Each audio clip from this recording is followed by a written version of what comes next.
Hello and welcome back to our channel Science, Maths and Engineering. Now after the basics of how we write a program, what is the command window, what is the editor, how we can write a plus b, a minus b, a into b and all. Now we are going to the matrices. Now in the previous video I have told that everything that MATLAB stores is in the form of every variable is stored in the form of matrices. Now let us see once again, like a equal to 5. So a is equal to 5 is displayed here. Earlier we did it in the script. Now we are doing it in the command window. This is basically the same. However, the script you cannot save it in the command window. You cannot save it, but in the script you can save it. Now let us see the append variable. Now what comes is our variable has come. It is known as a is equal to 5. Now b here doesn't exist because we have only a variable is there. Okay, so now we will again go to the script and we will see how we can write the different matrices. Now as I have told earlier, we will start with CLC so that it clears the screen. Then we put clear all so that every variable that was earlier state is now gone.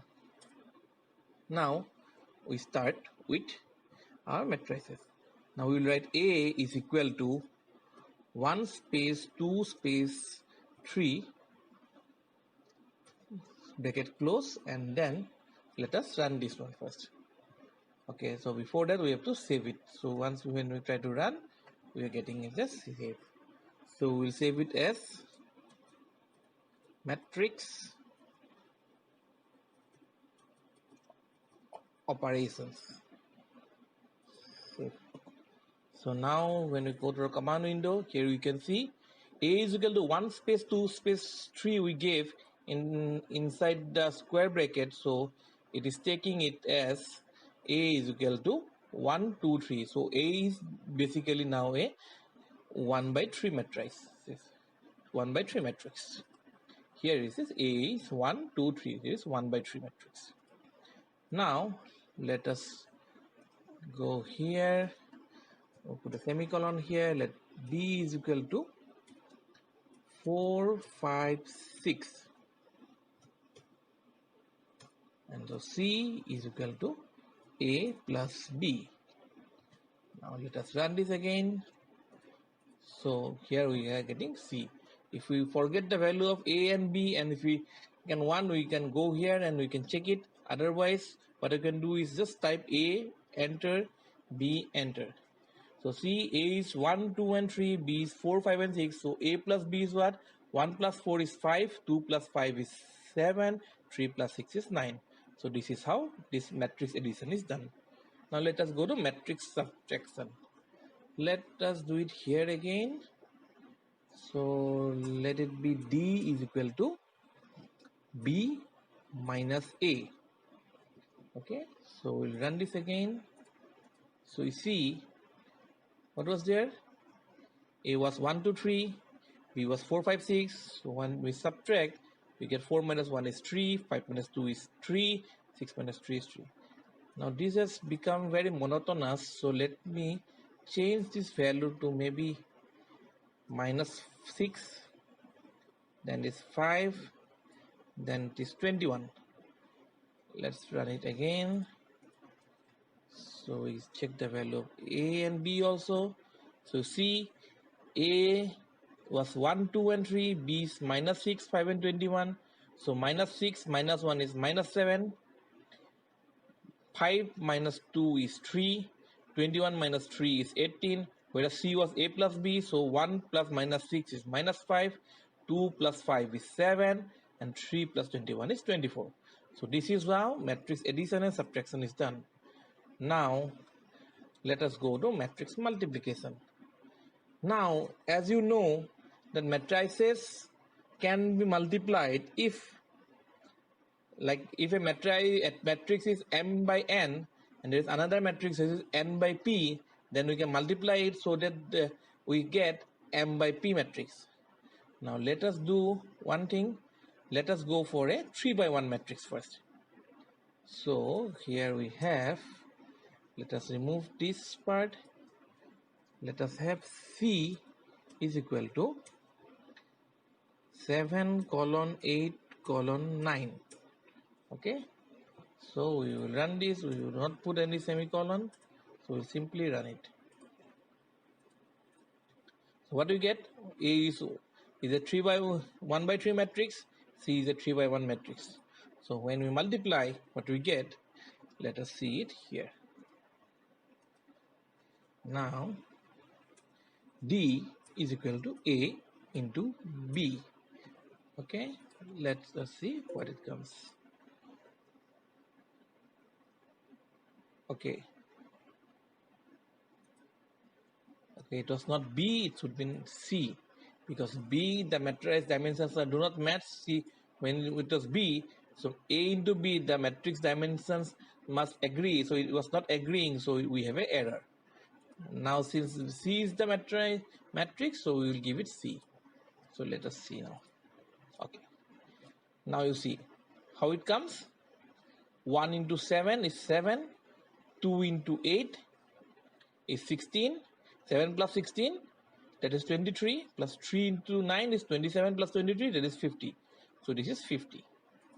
Now you can refer to any of your books, to mathematics books, to check the how the linear this matrices multiplication works. Okay, so now let E is equal to C into A. Now as you know, matrices multiplication is not the same. Like A into C and C into A is not same.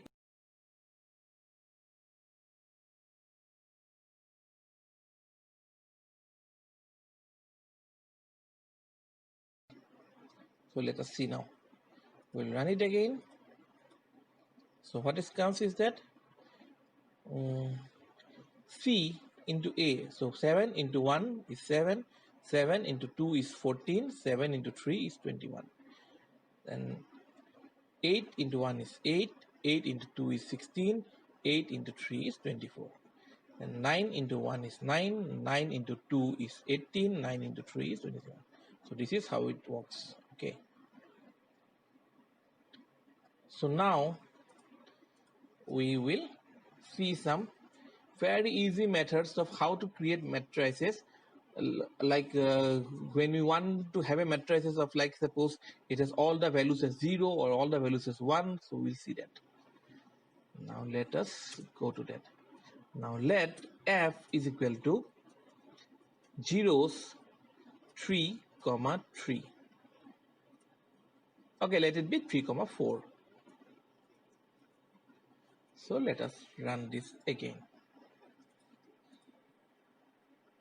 Here you see F is a 3 by 4 matrix which have all the values as 0. So this is what we get. Now let us see one more thing. Let us remove the previous ones so that our script looks a little more clear. So let A is equal to 1s, 2, 3. Okay. So let us run this. Okay. So A is a 2 by 3 matrix which have all the values as 1. Now what to do if I want a matrix of not having all the values as 1, but maybe of all the values having a value maybe 5. So let us do that. So B is equal to 5 into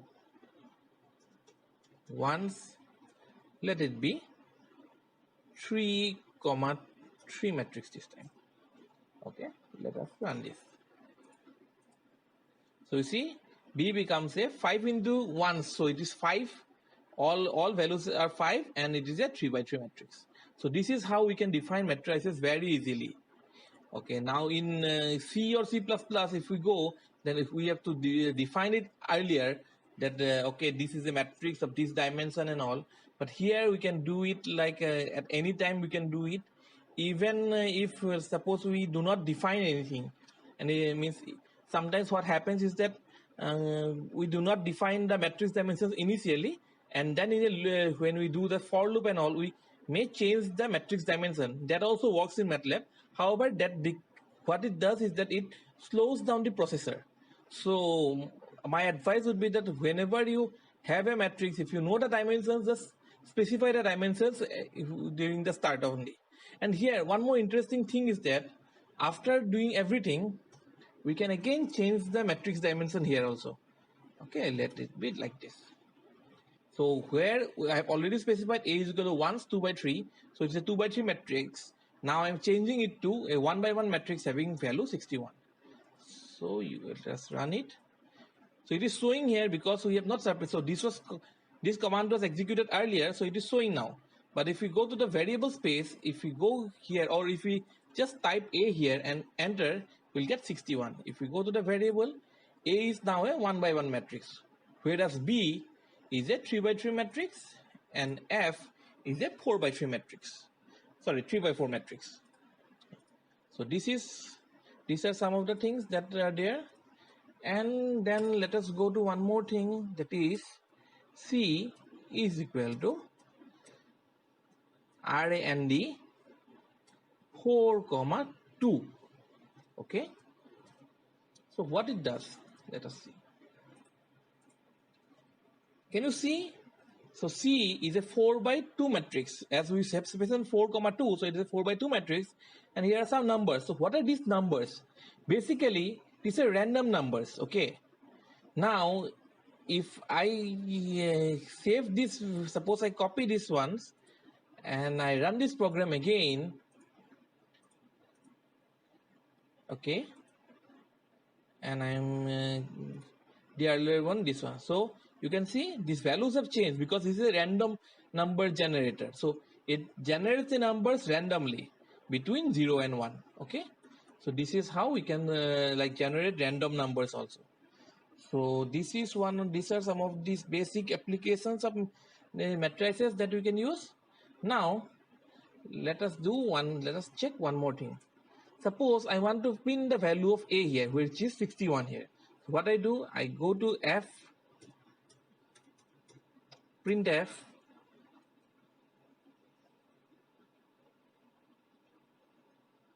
okay. So I write the value of A is, oh, I'm so sorry. It has to come in between this parenthesis.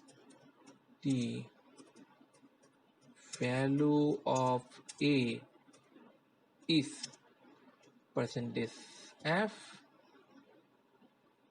space \n for a new line, and then after this put a comma and then write A. So let us run this again. Okay, we can put semicolon here, otherwise we can leave it now.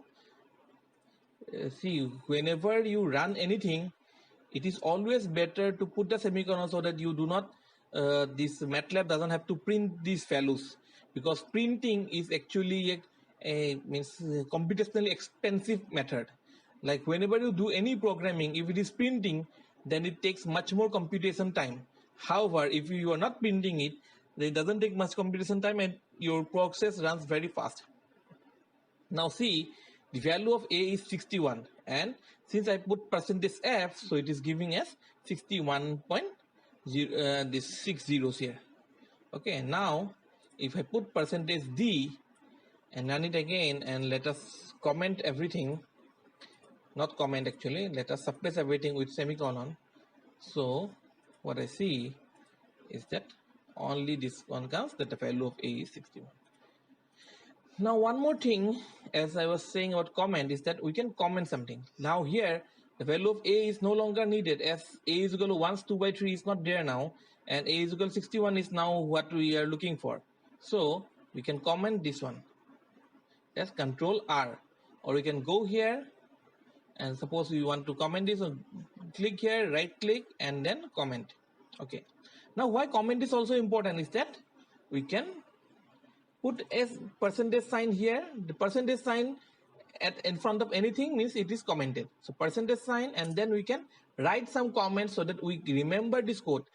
Now see, like all languages in the world, if you do not use it, you forget it.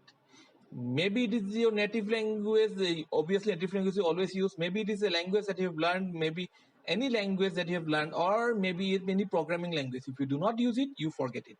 Okay, so let us write some comments. So I am writing that this is used to print a line.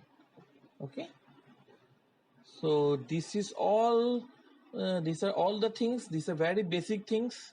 So once you go through these basic things, then we will progress to the next set of things, which is the loop systems, the for loop, the while loop, and all. So stay tuned with the channel, like and subscribe. Thank you. Goodbye.